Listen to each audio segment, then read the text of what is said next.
For over 40 years, the absolute brightest minds in virology have been trying to build a vaccine to defeat HIV. I mean, it really is the holy grail of modern medicine. Yeah, without a doubt. It's been the ultimate roadblock. Right.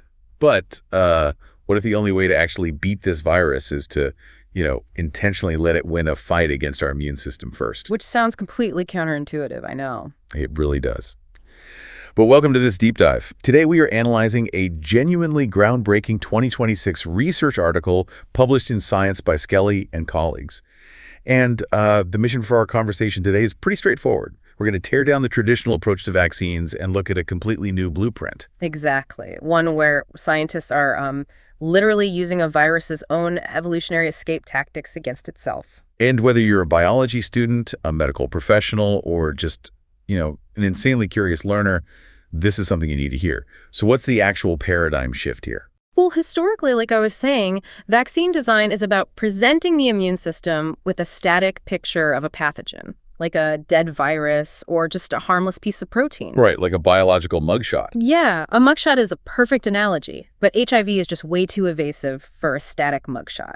Skelly's team realized that to generate the kind of immune response capable of stopping HIV, they couldn't just use a dead protein. They had to use a modified live virus in outbred monkeys to rapidly and consistently generate broad immunity. They basically engineered an evolutionary arms race. They did. They forced the virus to evolve exactly how they wanted it to. Okay, so since we already know the ultimate prize in HIV research is triggering these things called broadly neutralizing antibodies, or bNAbs, the real question this paper tackles is the how. Right, the mechanics of it. Yeah, because we know bNAbs are these incredibly rare, powerful immune proteins.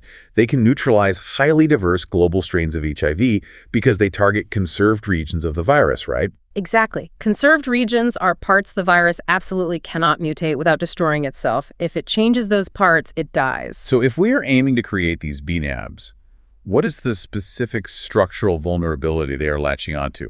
Like, where is the actual chink in the armor? To find it, we have to look at the outer envelope of the virus, specifically a glycoprotein subunit called GP120. GP120, got it. Yeah, and right on the surface of GP120, there is this highly specific, complex, three-dimensional structure known as the V3-Glycan patch. All right, let's visualize this for you listening at home. Imagine the virus is essentially a microscopic armored vault, right? And the V3-Glycan patch is the primary keyhole. That is a highly accurate way to look at it.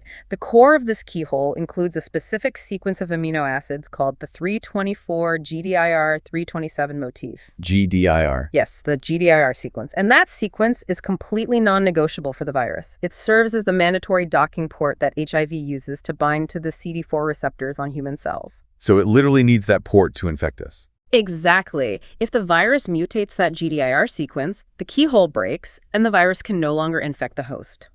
And surrounding this vital motif are specific sugar molecules, primarily the N332 and N301 glycans. Okay, so if that docking port is so critical and so static, it seems like our immune system should just be able to spot it and attack it easily. You'd think so, yeah. But obviously, HIV doesn't just leave its most vital keyhole exposed to the elements. Like, if this is the thermal exhaust port on the Death Star, there has to be a shield. Oh, there's a massive shield.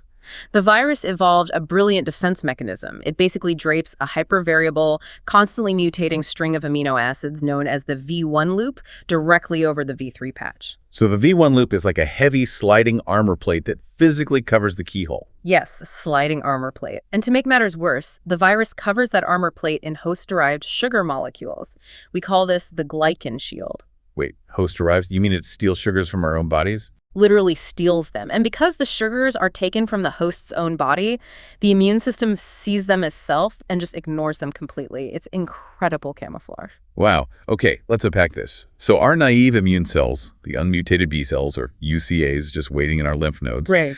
they're trying to build a key to fit this V3 keyhole. Right. The UCAs, the unmutated common ancestors. But they're short and rigid. Yeah. When they encounter the virus, they just bounce right off that V1 armor plate and the sugar camouflage. They bounce right off, which explains exactly why standard static vaccines have failed for decades. Because if you inject a dead piece of HIV into a person, the naive B cells can't reach past the V1 loop to see the V3 patch underneath. Precisely. The physical geometry prevents the initial binding. And if the UCA cannot bind to the antigen, the entire factory process of somatic hypermutation. Which is where the body refines and strengthens the antibody over time, right? Exactly. That process never even begins. The immune cascade just fails to trigger. Okay, we are about 5 minutes in, so let's do a quick checkpoint. Here is a bullet point recap of what we just covered. Number 1, we desperately want bNAbs. Number 2, the V3-Glycan patch is our ultimate target. And number 3, the V1 loop hides it completely. That's the core problem in a nutshell. So my question to you listening is this. If you were a scientist, how would you move that V1 loop out of the way without breaking the virus's natural shape? And that riddle is exactly what led the researchers to design an evolving immunogen. Because the static vaccines failed to expose the target. So they used a live replicating virus. Yes, they moved away from static proteins entirely. They utilized a simian-human immunodeficiency virus, or SHIV, in a macaque animal model, but they didn't just use a normal wild-type virus. They engineered a highly specific variant called SHIV.5MUT, right? SHIV.5MUT, yes. And the name implies 5 mutations. Let's dig into the biochemical engineering of that, because those specific alterations are what actually disrupt the armor we were just talking about. Right. The vital changes occur right on that V1 loop. They made 4 specific amino acid substitutions: V134Y, N136P, I138L, and D140N. That's a lot of alphabet soup, but one of those is the real star of the show. Yeah, the linchpin of this entire design is the N136P mutation.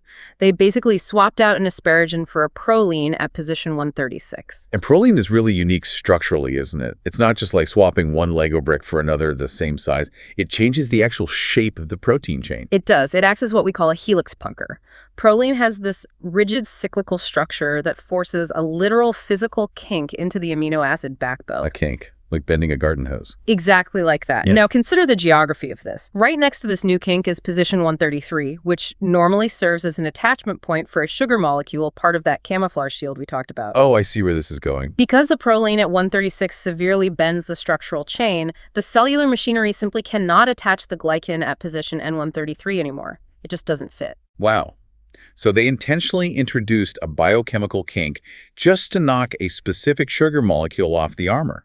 It's like snipping a single thread in the camouflage, leaving a tiny visible gap in that V1 sliding plate. And a tiny gap is all the immune system needs to start a reaction. To test this, the researchers set up a massive longitudinal experiment with multiple groups of macaques. They wanted to see if pre-training the immune system mattered at all, right? Exactly. Group 1 received protein nanoparticle vaccines. Group 2 received mRNA vaccines, leveraging the same lipid nanoparticle technology popularized during the COVID shots. Group 3? Group 3 received absolutely no pre-vaccination at all. Ultimately, all 3 groups were infected with the live modified SHIV.5MUT virus. But they also had a control group. Crucially, yes. They ran a control group of macaques infected with a wild-type virus called BG505, which did not have the proline mutation or the missing sugar. Okay, the outcome of this setup is where the paper stops being just another virology study and becomes, a genuine earth-shattering breakthrough. The numbers speak for themselves.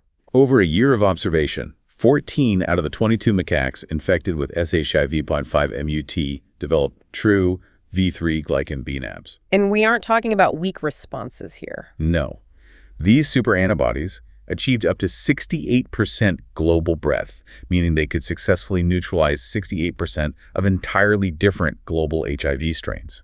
Right. And in the context of an outbred animal model, meaning animals with highly diverse genetics, much like the human population, that success rate is just unprecedented. But here's where it gets really interesting for me, the variable testing. The researchers found that the bNAb generation was essentially the exact same across groups 1, 2, and 3. Yeah, the priming didn't really change the outcome. It did not matter if the macaques were primed with nanoparticles or mRNA shots. The macaques who were just directly infected with the SHIV.5MUT virus developed the exact same potent bNAbs. The initial static immunizations were basically irrelevant. The data clearly pointed to the live replicating virus as the sole engine driving the bNAb generation. The virus itself was doing all the heavy lifting, acting as a dynamic, persistent vaccine. And the control group proves that. Absolutely. The control group macaques, the ones infected with the wild-type BG505 virus that maintained a perfect, intact, sugar shield-generated 0 V3-Glycan bNAbs, 0 out of 14. Let's pause and synthesize this because the implications are just massive. Here's our second checkpoint. Number 1, SHIV.5 MUT has a chemically altered sugar shield. Number 2, it successfully triggered bNAbs in roughly 64% of the monkeys. And number 3, the wild-type virus failed completely. A night and day difference. So we have the results, but think about the timeline here for a second. If the virus is replicating and mutating in the body, how exactly does it teach the immune system to make these rare antibodies? It didn't happen overnight. It took months. Right, and to answer that, the researchers had to map the mechanics of the infection in real time. They couldn't just look at the blood work at week 52 and call it a day. So what did they do? They utilized single genome sequencing on blood samples taken week by week. They were essentially watching the viral RNA mutate generation by generation inside the monkeys. That's wild. They were watching a microscopic arms race unfold. And what they uncovered was a stunning chronological two-step evolutionary dance. Okay, let's look at step 1 of this dance. Step 1 is driven entirely by that tiny gap in the armor we discussed. Because the sugar was missing at position N133, the underlying V1 loop was slightly exposed. Right. The snipped thread. Exactly. So the macaque's immune system immediately recognized this foreign protein and deployed a massive first wave of standard non-broad antibodies targeting the V1 loop itself. The immune system took the bait. It attacked the most obvious target. But HIV's defining characteristic is its replication error rate. I mean, it mutates incredibly rapidly under pressure. And under that selective pressure, the virus had to adapt or be completely wiped out. By week 16 of the infection, the sequencing data showed the virus doing something really drastic to escape those standard antibodies. What did it do? It literally began deleting segments of its own V1 loop. The researchers identified specific viral escape variants labeled del4 and del8. Meaning the virus deleted either 4 or 8 amino acids from the loop. Yes, physically shortening its own armor. Okay, wait, I want to challenge the logic here for a second. If the V1 loop is the crucial armor plate protecting the V3 keyhole, why on earth would the virus delete chunks of its own armor? Isn't that tactical suicide? In the long run, yes, absolutely. But evolution doesn't look at the long run. It only looks at immediate survival. The first wave of antibodies was binding to the V1 loop and neutralizing the virus. So it just dumped the dead weight. Exactly. By deleting the specific amino acids the antibodies were grabbing onto, the virus shed weight to escape the immediate threat. It evaded the first wave perfectly. Which leads directly to step 2. And the grand unintended consequence of this arms race. In trying to escape the first wave of antibodies by shedding its V1 loop, the virus accidentally pulled the curtain back, fully exposing the V3-Glycan Death Star port underneath. That evolutionary trade-off is the absolute crux of the entire discovery. The researchers proved through structural analysis that these shortened del4 and del8 viral variants possess the exact geometrical shape required to fit into the naive B cells. The UCAs waiting dormantly in the lymph nodes. Yes, because the physical obstruction is completely gone, the armor plate retreated. So the rigid, unmutated receptors of the naive B cells can finally reach in and bind directly to the V3-Glycan patch. And that physical binding event is the trigger. It commands the lymph nodes to initiate the somatic hypermutation process we talked about earlier, waking up the dormant factories and priming them to start mass-producing V3-targeted bNAbs. I mean, this is just staggering to think about. The researchers designed a virus that was destined to lose a fight against normal antibodies, knowing that its retreat would expose its ultimate weak spot to the heavy artillery. It is a masterclass in immunogen design. That's true evolutionary chess. They harness the virus's primary survival mechanism, escape mutation, as the ignition switch for the bNAb factories. And the wild-type control group totally proves this, right? Exactly. Because the BG505 virus didn't have the initial proline mutation, the immune system never attacked its V1 loop.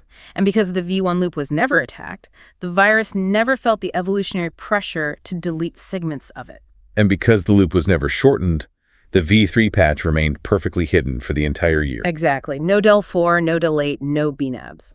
Okay, let's hit our third checkpoint, the two-step dance.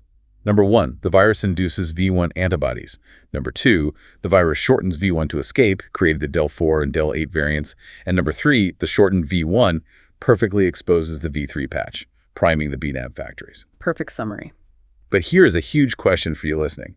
If the shortened del4 virus is what actually triggers the bNAbs, what does this mean for humans who obviously don't want to be infected with a live mutating HIV virus just to get a vaccine? Right, that is the vital translational question here. We cannot, under any ethical or medical circumstances, intentionally infect human beings with a live SHIV virus. So how does this actually help us?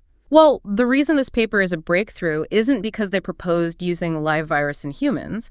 It's because by exhaustively mapping every single week of this arms race, they isolated the exact molecular shapes that trigger the bNAbs. Oh, we don't need the live infection anymore. Exactly. We just need the specific proteins the virus inadvertently created during its retreat. We have the architectural blueprints, so we can just synthesize the specific del4 and del8 proteins in a lab and inject those. Precisely. We just build the exact proteins. But generating the initial bNAbs is only half the battle. Remember, these antibodies need breadth. They need to be able to recognize global strains. Right, because HIV isn't just one static thing. Exactly. And in the macaques, the arms race didn't stop once the naive B cells were awakened. As the monkeys started producing early, relatively weak bNAbs, the live virus mutated again to escape them. It's just nonstop. It is. This is a process called nVNAb coevolution. So the virus tries to change the lock, so the immune system has to continually refine the key to keep up. That's a great way to put it. And to capture this secondary arms race, the researchers utilized a highly specialized computational tool called LASSI. LASSI. What does that stand for? Longitudinal antigenic sequences and sites from intrahost evolution. Okay, LASSI is much easier to say. Definitely. LASSI is an algorithm designed to sift through millions of viral RNA sequences extracted from the macaques over the course of the entire infection. It tracks exactly which viral mutations are driving the antibody maturation.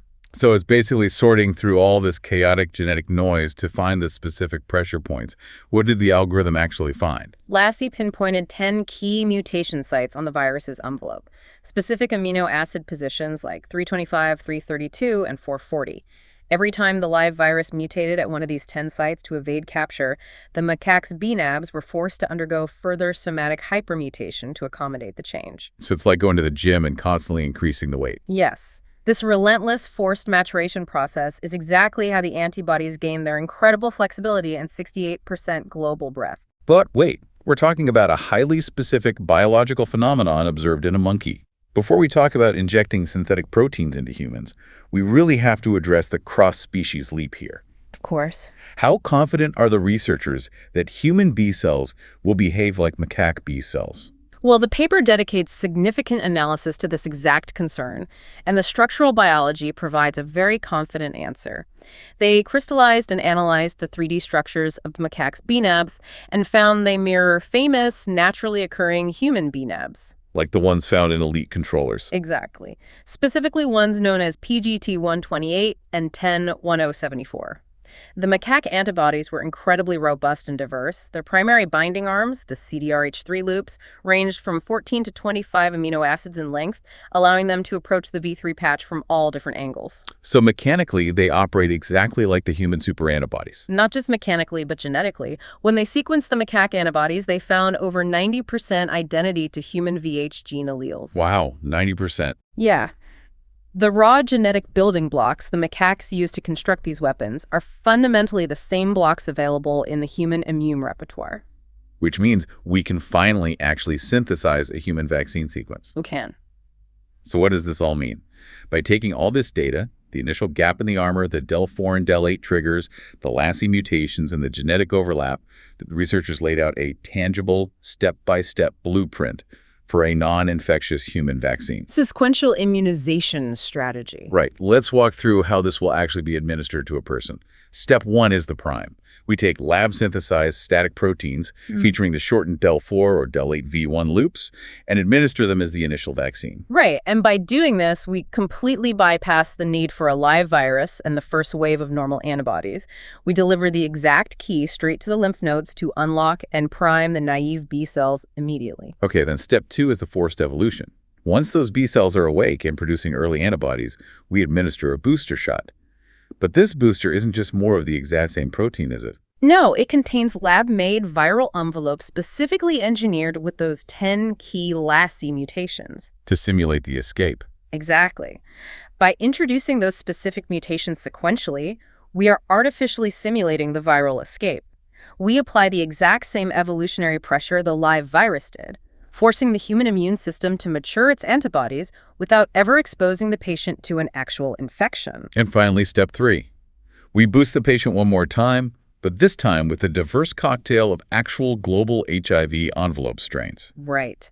This final hurdle forces the heavily mutated antibodies to prove their breadth, basically cementing their status as true global bNAbs. It's wild. We are artificially guiding the immune system through an evolutionary maze, entirely reverse-engineered from watching the virus defeat itself. Brilliant. Okay, final checkpoint. Number 1, antibody breadth comes from an evolutionary arms race. Number 2, macaque antibody structures prove human translation is highly viable. And number 3, we now have a literal step-by-step recipe for a static, non-infectious human vaccine sequence. It really fundamentally changes how we view vaccine development for highly mutable pathogens. So synthesizing everything we've covered today, Skelly and their team didn't just prove that outbred animals can reliably generate HIV super antibodies, they mapped the exact real-time molecular choreography required to do it.